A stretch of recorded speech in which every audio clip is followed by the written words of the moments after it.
Dire que l'économie allemande traverse un ralentissement important serait un euphémisme. Ce que connaît l'Allemagne en ce moment est sa pire période depuis des années, avec des contractions consécutives en 2023 et 2024, ce qui en fait la seule nation du G7 dans ce cas. 2023 and in 2024, which makes it the only G7 nation to do so. Structural issues, high energy costs, des problèmes structurels, des coûts énergétiques élevés, une main-d'œuvre vieillissante et un ralentissement de la production industrielle ont provoqué cette crise. Les craintes de désindustrialisation ne relèvent plus du complotisme. C'est la suite logique, vous en conviendrez. L'Allemagne fait désormais face à ce que les dirigeants industriels décrivent comme sa crise la plus profonde depuis l'après-Seconde Guerre mondiale.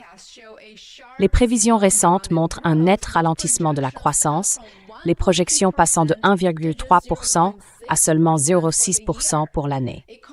Les économistes avertissent que dans le pire des cas, la croissance pourrait chuter encore davantage. À l'inverse, l'inflation augmente et devrait atteindre près de 3% au cours des 2 prochaines années.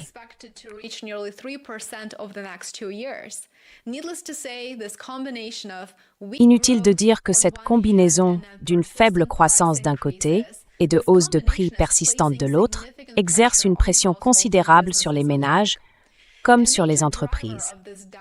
L'un des principaux moteurs de ce ralentissement est le choc énergétique géopolitique mondial, directement lié à l'attaque des États-Unis et d'Israël contre l'Iran. Les perturbations des flux de pétrole et de gaz, en particulier sur des routes cruciales comme le détroit d'Ormuz et peut-être Bab el-Mandeb, dont j'ai parlé en détail dans une récente vidéo, ont fait grimper les prix de l'énergie toujours plus haut.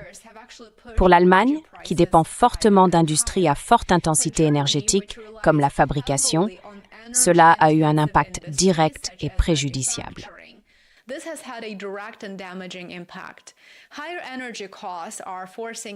La hausse des coûts de l'énergie oblige les entreprises à augmenter leurs prix, à réduire leur production ou à faire les deux, ce qui en retour nuit à leur compétitivité et ralentit l'économie dans son ensemble. Cependant, je dois dire que la crise énergétique n'est qu'une partie d'un problème bien plus vaste. L'Allemagne fait face à une tempête parfaite de défis, notamment une faible demande mondiale pour ses exportations, une concurrence accrue de la Chine et des pressions commerciales croissantes de la part des États-Unis. En termes simples, l'Allemagne n'est tout simplement plus compétitive, ce qui équivaut, j'oserais dire, à une condamnation à mort pour une économie fondée sur l'industrie manufacturière.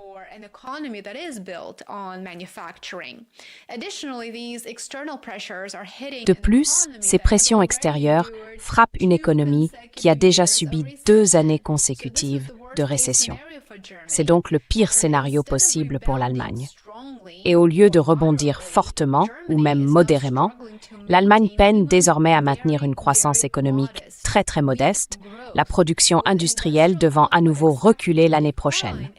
Cela marquerait une 4e année consécutive de contraction. En réponse, le chancelier Friedrich Merz a proposé une augmentation significative des dépenses publiques axée sur les infrastructures et la défense, ou le militarisme, pour être tout à fait franc, dans le but de stimuler l'activité économique.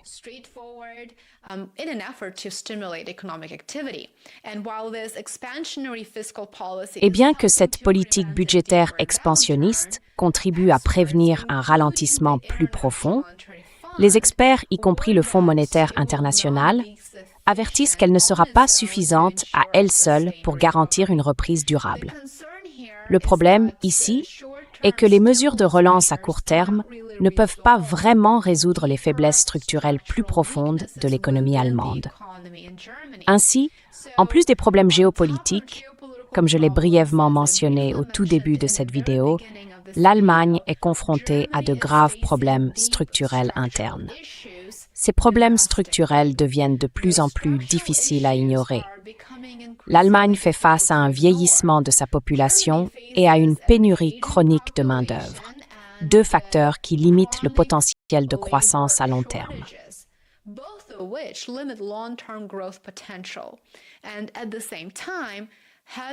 Dans le même temps, de lourdes charges bureaucratiques continuent de freiner l'activité économique et l'investissement intérieur. La dépendance traditionnelle du pays à une croissance tirée par les exportations est également remise en question d'une manière très intéressante, dans un contexte mondial en mutation où la concurrence s'intensifie, mais l'Allemagne est incapable de rivaliser. Elle ne peut pas rivaliser non seulement parce qu'elle manque d'une main-d'œuvre solide en raison du vieillissement de sa population, mais aussi parce qu'elle ne dispose pas d'une source d'énergie fiable et rentable. Sans ces deux piliers, l'Allemagne restera non compétitive sur le marché international pour le moment, à moins de modifier sa politique.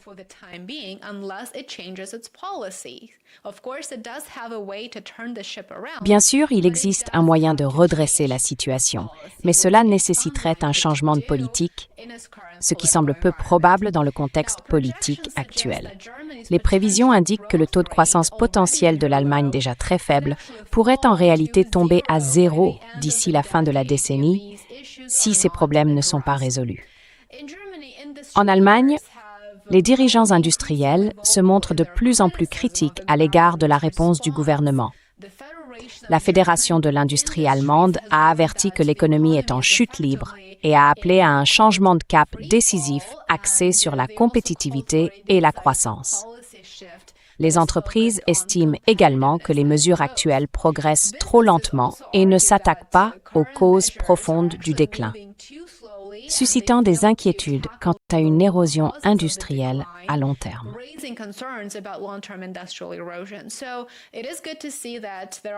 Il est donc bon de voir qu'il existe en Allemagne des voies rationnelles et logiques. Mais, à vrai dire, il en faudrait davantage. Il faut davantage de réflexion rationnelle en Allemagne. Le gouvernement a d'ailleurs envisagé des mesures supplémentaires, notamment une taxe exceptionnelle proposée afin de financer une aide pour les consommateurs confrontés à des coûts élevés de chauffage et de carburant. Cependant, cette approche est très controversée.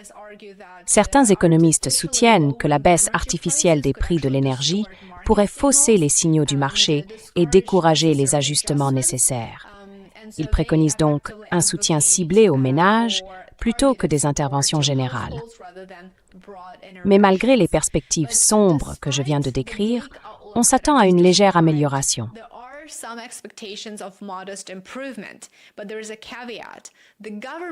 Mais il y a une mise en garde. Le gouvernement prévoit que la croissance pourrait en réalité se redresser pour atteindre environ 1,3% l'année prochaine, en 2027, mais bien sûr, cela dépend de plusieurs facteurs incertains, notamment la stabilisation des marchés de l'énergie, une demande mondiale plus forte et des réformes structurelles significatives au niveau national. Cependant, en raison de la guerre en Iran et des graves perturbations subies par les infrastructures énergétiques du Golfe, ces prévisions optimistes semblent peu réalistes. En fin de compte, l'Allemagne est confrontée à une combinaison de chocs à court terme et de défis structurels à long terme, qui ensemble constituent une menace sérieuse pour son modèle économique et sa reprise. En tant que première économie d'Europe, cette trajectoire ne se peut mettre relation, mais aussi sur l'économie mondiale.